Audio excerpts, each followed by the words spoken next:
had awakened her to big news. He'd signed a contract for 3 months' worth of work on a soap opera. Signed the deal without so much as talking it over with Wendie first. This commitment of time and energy would take up most of the twins' summer vacation. "I had plans for this summer, Roni." She began to groom the horse, brushing his thick mane with long, easy strokes. "Big plans of my own." Teague knew that. Or at least he should have known that if he was listening to me when I told him about Texas and the ranch and my hopes and dreams.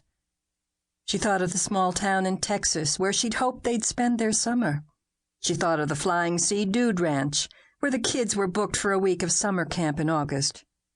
She grieved for the time she had hoped she and Teague would spend there, lost to them now. I was even hoping, now this may sound silly, but I was hoping to bring you out there, Roni.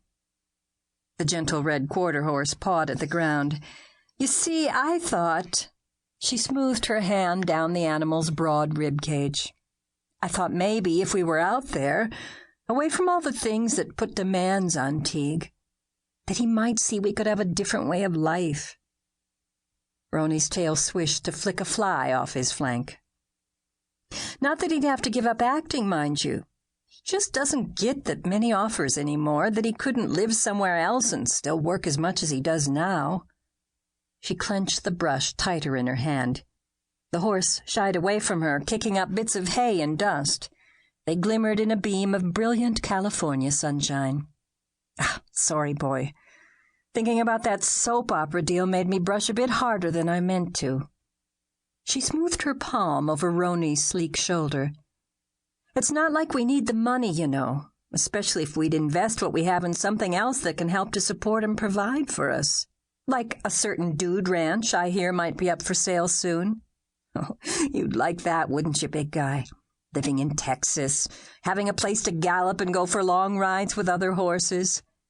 Having a life where home and family came first." The horse nickered. "I know I'd like it. The kids would too. The kids need it." She bit her lower lip. "Maybe it's time those things became priorities for me, even if they never will be for Teague." Her stomach lurched. She could hardly swallow for the lump wedged high in her throat. She'd been thinking about this for a long time now. That did not make her decision any easier. But Teague's casual treatment of the family occasion and his surprise announcement had been the last straw. She had to do something. She had to do what was best for herself and her children. If her actions startled Teague into realizing how much was at stake and the necessity for him to change his ways, then she'd be forever grateful. If not— She shut her eyes and laid her cheek against Roni's neck. If not, then she would do whatever it took to give her children the best life possible, even if she had to do it without Teague. Dear Teague, you have no idea how hard it is for me to write this letter. No harder than it was for him to read it. Surely not. At least in writing the note that told him she'd taken their children and left him, Wendie had known what was coming. Teague had not. How could he have known? Troubles in the marriage, sure, he'd admit to those, even to his part in them. But had things really gotten so bad that Wendie felt she had no alternatives left but to leave him? He slumped into a chair at the kitchen table, the letter he'd found propped up there in his hand. He tried to read the words again, but his eyes would not focus. He tried to understand what had just happened to his life, but his mind would not comprehend. The silence in the house enveloped him.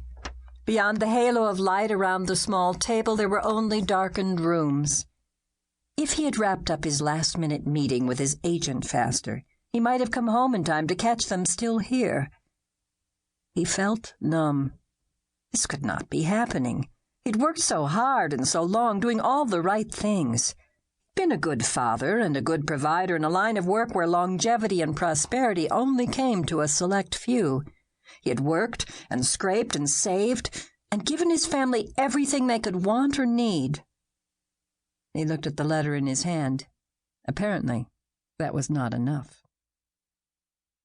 He smoothed the single page.